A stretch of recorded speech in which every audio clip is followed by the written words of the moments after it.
Welcome back, UFC fanatics. We're back with another video and more updates. Things are brewing before UFC 288, and you never know when the boiling point will reach. With one surprise fight coming your way and Dana White's shut-up calls, the episode is filled with maximum drama. So let's dive in without wasting time. Dariush on Charles Oliveira pullout. We were excited about the big showdown between Dariush and Oliveira until Dana White postponed the fight due to Oliveira's injury. And Twitter reacted. One fan posted this meme. Looking at the UFC 288 main cards after Charles Oliveira vs. Dariush is cancelled. MMA Capital tweeted, 288 ain't looking all that with Oliveira and Dariush out of it. Shit. Clayton tweeted, Dana White, you got some big shoes to fill with Dariush and Oliveira off 288. But we weren't the only ones because Dariush was also unhappy about the circumstance. He said, I was actually pretty upset at that time, but took a minute and kind of calmed down. So I go in and I basically say to them, hey, if that's the case, like if he's not available, let me fight Makhachev in, let's say, July or August. But they're like, no, we have to save Makhachev for October for the Abu Dhabi card. I was like, okay, and I don't really want to wait till October, but I still want to fight for the belt, right? So I say, okay, why don't I get him in October then?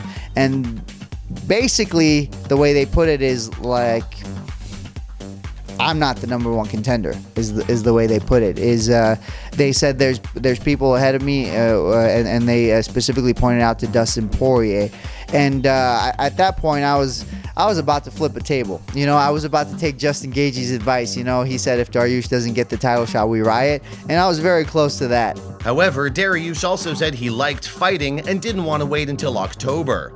So when UFC presented the idea of fighting on June 10th, he agreed. Dariush doesn't have an official contract yet, but he has secured himself this time. He further added, I said a couple of things. Listen, if this guy pulls out again, I want the title shot and basically a pay bump too. And they agreed to both things, and that was pretty much it. So they agreed to those two things, and if he pulls out, so I do get the title shot. And that's what I was told. Some kind of insurance just in case he pulls out. Guessing from this interview, things turned out okay for Dariush despite the seemingly missed UFC 288 opportunity. Raul Rosas vs. Ray Longo. Raul Rosas Jr. fought against Christian Rodriguez in UFC 287. But he has another verbal battle as Ray Longo shared his views on Jr.'s loss. Longo believes things could have been entirely different if Jr. had gotten a submission in his first round. But that's not the worst part. As per Longo, Jr. looked like a kid in rounds 2 and 3. Did Longo mean to taunt Jr., or was he giving genuine advice? Longo thinks Jr. still has time and is young, so he should take a step back and work on himself. It's normal to lack experience and exposure at this age, but Jr. shouldn't be in any hurry. Even John Anik agreed about the immaturity factor, sharing his personal experiences when he was still 9 years older than Rosas is right now. So overall, Longo's observations are accurate, and Jr. should take them as a lesson. Dana White on Pereira's future fight. Alex Pereira will get a rude awakening if he thinks moving to the 205 division will make everything merry for him, and Dana White is there to deliver. Recently, Pereira and Jamahal Hill were calling each other out to battle. Hill posted, "Welcome, can't wait to see you." Pereira replied, sharing his post, "I'm coming and will kick your door in." And the fans were excited for a showdown in the octagon. One even predicted what would happen after the fight. They tweeted, "Jamahal Hill versus Alex Pereira would be fun. I got Hill, but if Pereira wins it, Izzy will challenge Alex for the LHW title and become a double champ. Interesting." But Dana believes Pereira must first prove his worth in the 205 division. He said, "You put him in title contention in that he has to beat somebody to even be considered in title contention. He's got to move to 205 and beat a real guy, so that's what we're looking at right now, getting him a real guy." But Twitter disagrees with the UFC president. One fan tweeted, "Fuck it, Jamahal Hill versus Pereira in August. Winner fights Yuri in December. You're welcome, Dana." So who do you think this real guy is? And how hard will Pereira have to work to make it big in the 205 division? Let us know in the comments. Bisping on Diaz versus Jake Paul.